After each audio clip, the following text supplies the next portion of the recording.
Good day, I'm Christian Manregalario from BSc 18. So this is my midterm examination part 2. So let's start. Theory. Any system of ideas arranged in rational orders that produce general principles which increase our understanding and explanation.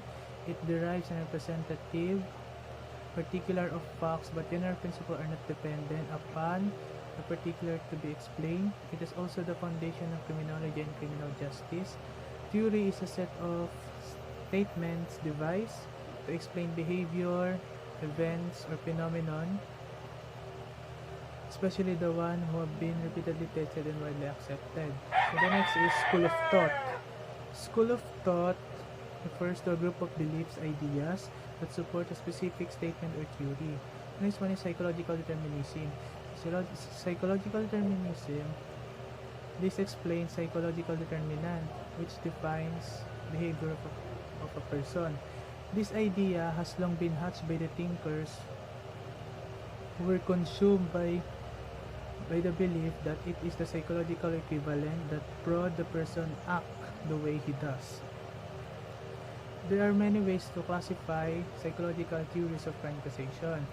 Some of the theories emphasizes emotional problem, mental disorders, sociopathy and Midterm, and thinking pattern.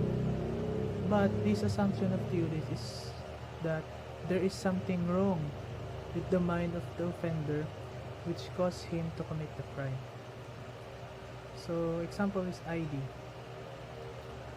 ID is this stands for instinctual drive, primitive part of the individual of mental makeup present at birth. It is governed by pleasure principle and represent unconscious biological drives for pleasure. The ID impulses not social and must be expressed and adapted so that they become socially acceptable. So the next is ego. So ego considered to be sensible and responsible part of human personality, and it's governed by reality principle. It is developed early in life and personates for the demands of ID by helping individual to guide his action to remain within the boundaries or accepted social behavior. It is the objective and rational part of personality. So the next one is superego. Superego is the conscience principle, serve as the moral conscience of an individual. It is structured by what values were taught by the parents, the school, the community, as well as belief in God. It is large responsible for making the person follow the moral code of society. It is divided into two parts. The first one is conscience. Conscience tells what is right or wrong. And the second one is ego ideal. Direct the individual to moral acceptable and responsible behavior which may not be pleasured. So the next one is Oedipus complex. So it is the stage of development where male begins to have sexual feelings for his mother. Electra complex stage of development where female begins to have sexual feelings for their father. Latency begins at the age of 6 and feelings of sexuality are expressed. The genital stage begins at puberty. This marks the beginning of adult sexuality. So next one is fixated person. So exhibit behavior, traits of characteristics for those encountered during infantile sexual development. For example, an infant who doesn't receive enough of oral gratification during the first year of life is most likely an adult engaged in such behavior as drinking, smoking, and use of drugs and others. Drug abuse either.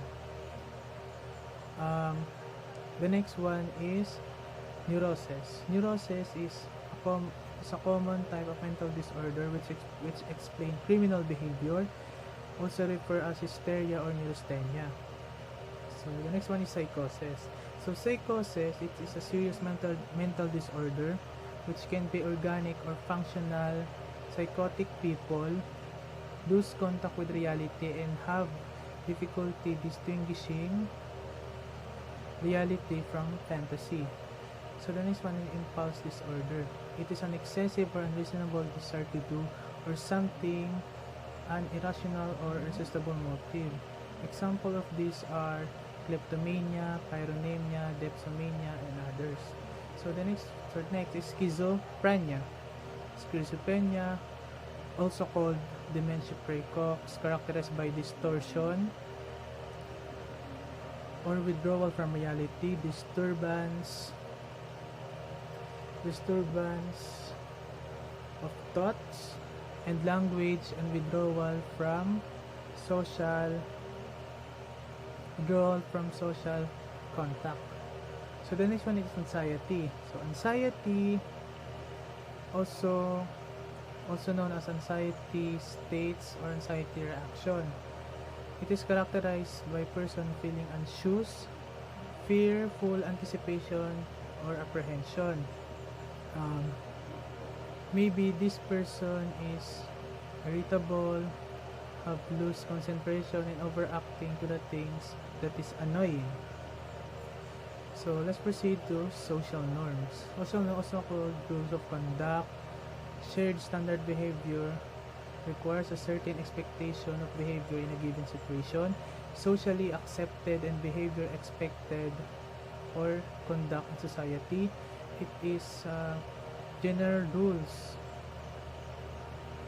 or set of rules that govern by an individual's behavior and actions. So next one is socialization. Socialization refers to the learning process which person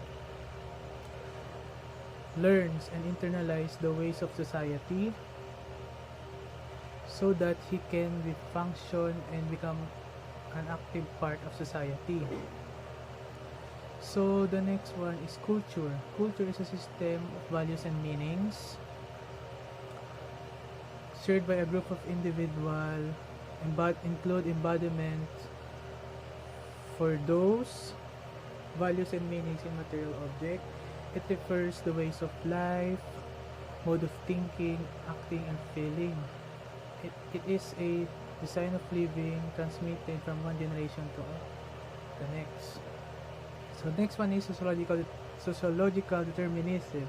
So it refers to sociological factors of things, place, people with whom we come in with contact and which plays a part in determining behaviors or conduct. This cause will bring about the development of criminal behavior. Also, this cause are the concern of the promotion of the profession of sociological determinism as represented, as well as brief explanation of their theories. So let's go to cultural transmission. So cultural transmission is the concept that conduct norms are passed down from one generation to the next so that they became stable within the boundaries of culture. So the next one is social bond. So social bond theorized by Travis Hirschi in 1969. So this theory views that crime as a result of individuals with weak bond to social institutions. So according to this theory, social bonds have 4 elements, and these are attachment, commitment, involvement, belief. So first is attachment. So attachment, refers to the degree in which individual cares about what other people say. So this means that people actions is depend on how important people in his life would think. So for example, he don't want to get hurt or disappoints by his parents, disappoint his parents, would not do something that would bring pain, embarrassment, and disappointments to his family. So, so he strived to be a good person because he wants his family become proud on him. So the second one is commitment. So commitment refers to the individual's investment of energy and emotion in conventional pursuits getting such as getting a good education. You get a good education. For example, a person who wants to succeed in life would endeavor to get a good grade in school, finish college education, preferably in a prestigious university, and would aspire to get reputable employment from reputable institution. A person who is committed to his ambition is would be like he would be less likely get involved in illegal activities because this might derail his plan in his life. So next is involvement. So involvement refers to the individual's amount of time and individual spends on conventional pursuit. A person who is committed by his ambition in his life is more likely to be deep involved with the activities that should lead to achievement of his plan. Because he is focused on this, there is very a little chance that he would allow himself to be distracted by engaging activities that can possibly ruin his efforts, such as vices and criminal activities. So the same reasoning applied for out of school youth. It is believed that because they are not studying, there are a lot of time to spend on non-production activities. To contract this, there are different programs are being sponsored by local government, such as sport tournaments, to divert their attention to alcohol, illegal drugs, and gambling. So finally, beliefs refers to the acceptance of conventional society. A person whose social norm is more likely to conform them. One is obedience to law. A person who accepts norm to them, one such norm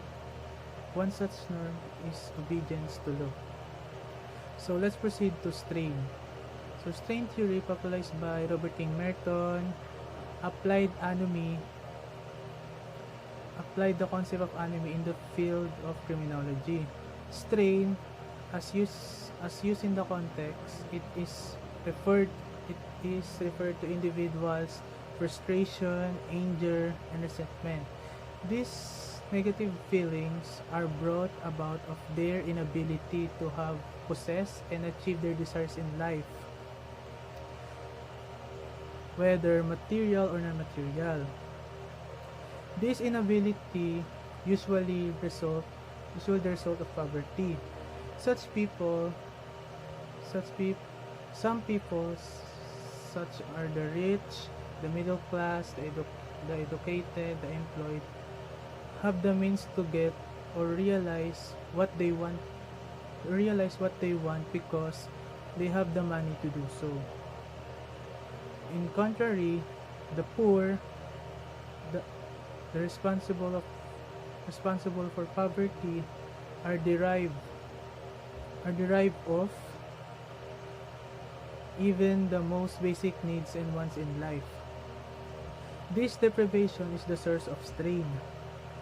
Because of this, they are pushed into illegal activities like crimes of robbery, thief, pushing drugs, and other similar crimes for the purpose of earning monies. They feel that this is the only way to survive. So let's proceed to imitation theory pattern 1. Individuals imitate others in proportion to the intensity and frequency of their contact. Pattern 2, inferior imitates superior. Pattern 3, when two behaviors pattern clash, one must take the place of another, or one must take the place of other. Thank you and God bless.